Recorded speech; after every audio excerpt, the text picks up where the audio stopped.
If you don't have one of these in your survival pack, I would recommend that you get one as soon as you possibly can.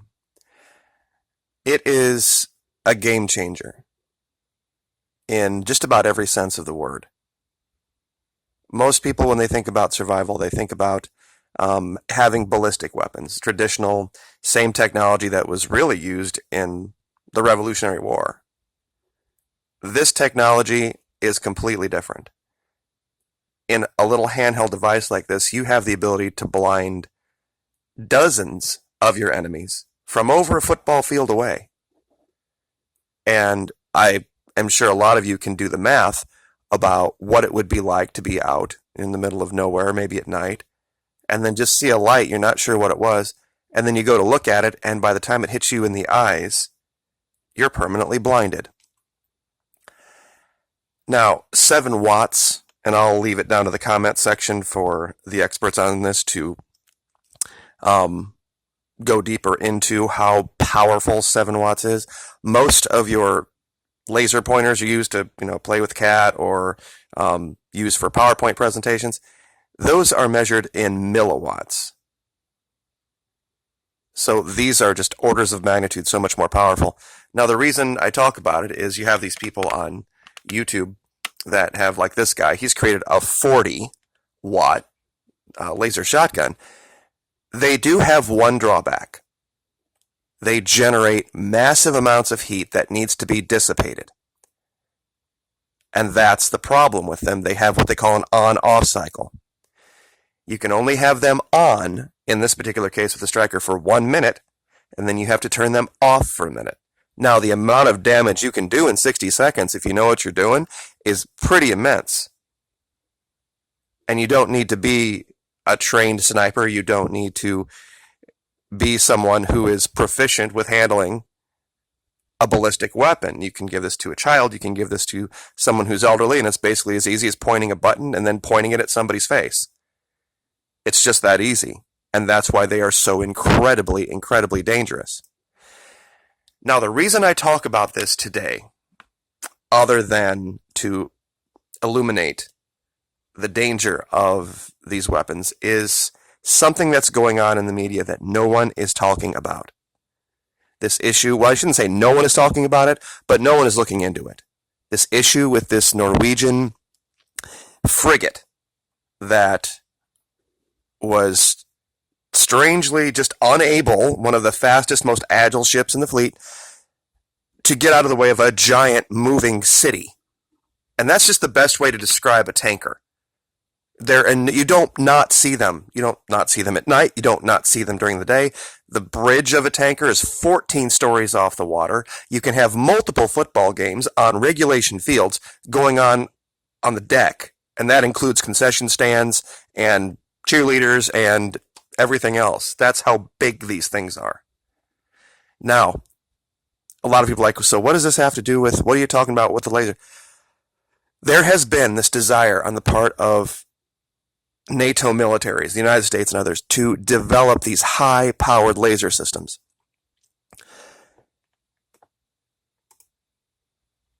This frigate, the crew had the presence of mind after they were hit to run this thing aground to keep it from sinking. And as you can see here on the starboard side, this is clearly the point of impact.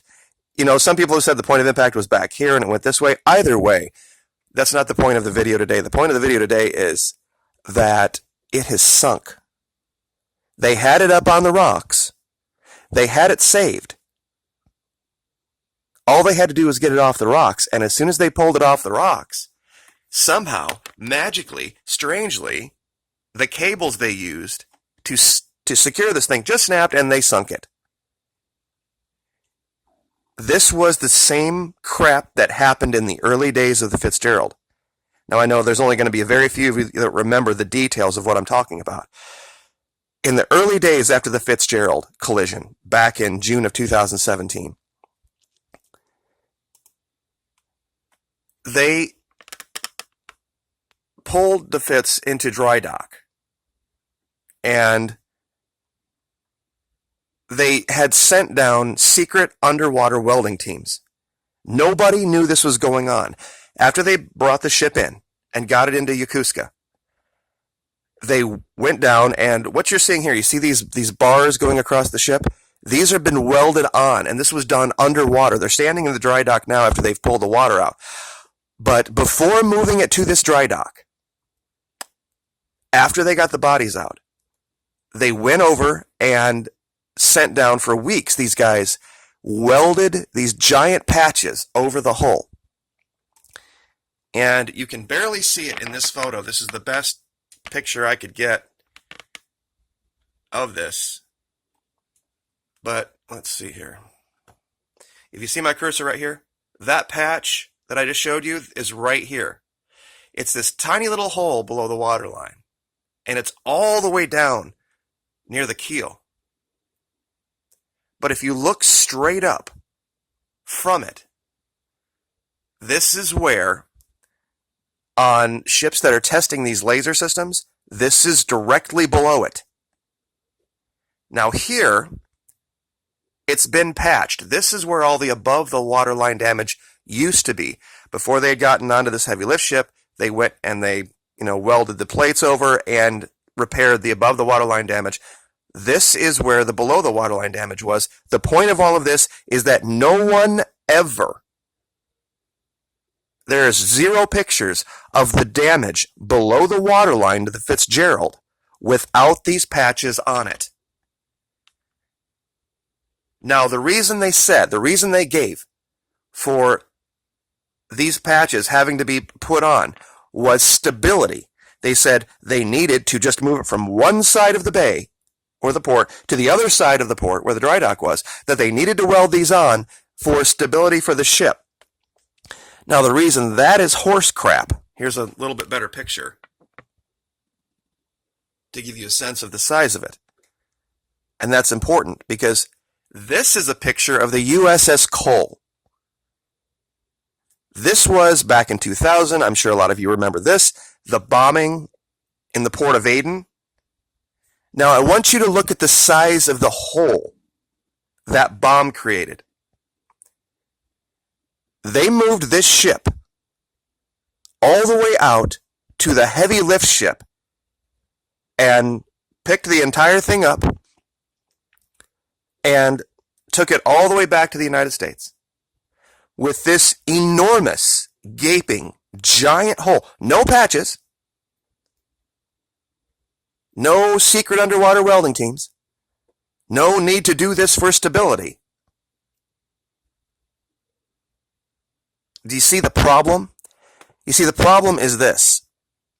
And this was an allegation that I made that got shot down, pardon the pun, a lot. And so I dropped it and we continued forward. One of the problems with these laser systems is that they generate an insane amount of heat and they take a lot of electricity to run. My allegation in the early days of the Fitzgerald was this, is that they were testing one of these weapons. At that time, in Asia, the big threat was North Korea. They were launching missile after missile after missile. They were doing all sorts of tests at the time. And right before the issue with the Fitzgerald, they had been very unsuccessful. All of the missile tests that the North Koreans were conducting were strangely just failing. And nobody could explain why. After the Fitzgerald was taken out, literally within weeks, the North Koreans launched their most successful test ever in their history. It was done on the 4th of July. It was of 2017. And by far and away, it was a perfect success. What it pointed to was that the fact is that the United States has one of these secret laser systems. Now, these systems, I told you about the Sanwoo Striker being 7 watts and how powerful that is. These things operate up in the 300 kilowatt range and higher. But once again, I'm going to say this again, the problem with these systems is that they generate a lot of heat and they take a ton of electricity. My allegation with this is that in these cases, and I believe one of these was aboard that frigate, that Norwegian frigate, They don't want anybody getting pictures of what's happening below decks. I think this was a system that failed. It overheated, both on the Fitzgerald and on this frigate that sunk. And there's classified stuff that is exposed. And the reason they sunk that frigate on purpose was to keep anybody from getting pictures of it. Because that hole might have opened up just enough to show that there might be things down there that they don't want you to know. That's why they had to weld the patches.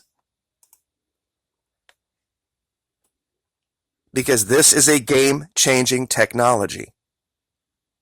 These lasers have the ability at this level, when you're talking 150, 300 or more kilowatts, they don't have to be in contact with their target for very long to completely screw up the electronics. This is Star Wars, just ground-based. Basically knocking missiles out with lasers. This is what Reagan wanted to do.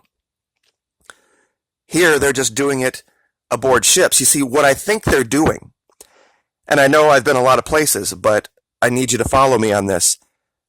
The problem with the overheating of these lasers, it's a problem that they have not had the ability to solve easily on land. But they can use the fact that these ships are literally floating in massive amounts of ice-cold seawater. And they can be using that unlimited supply of ice-cold seawater to be cooling the systems designed to generate these lasers. These lasers aren't generated up here on the deck. They're generated down below decks, and then through a series of mirrors and lenses, they are focused up through the top of the ship. And then out through the opening right here. This is what they're doing. They have these new, very advanced, very secretive, high-powered laser systems. The reason they're aboard ships? The cooling aspect of it. They have the ability to cool them efficiently. They're also very heavy. But that really doesn't make that big of a difference on a ship the size of a frigate, or in the case of the Fitzgerald, a destroyer.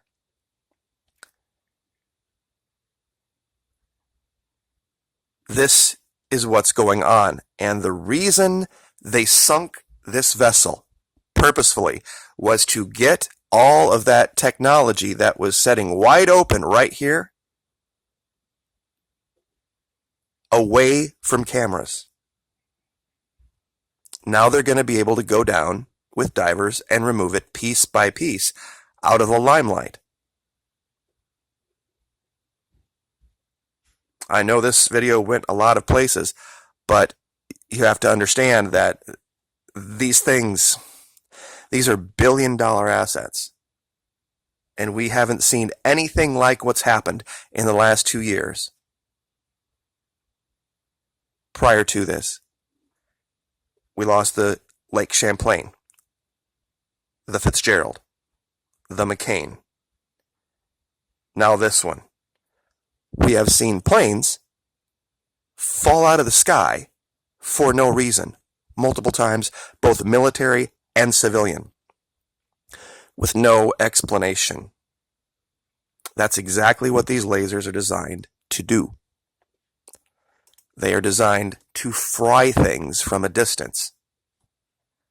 And if you can buy one of these commercially, handheld at 7 watts, imagine what the military has.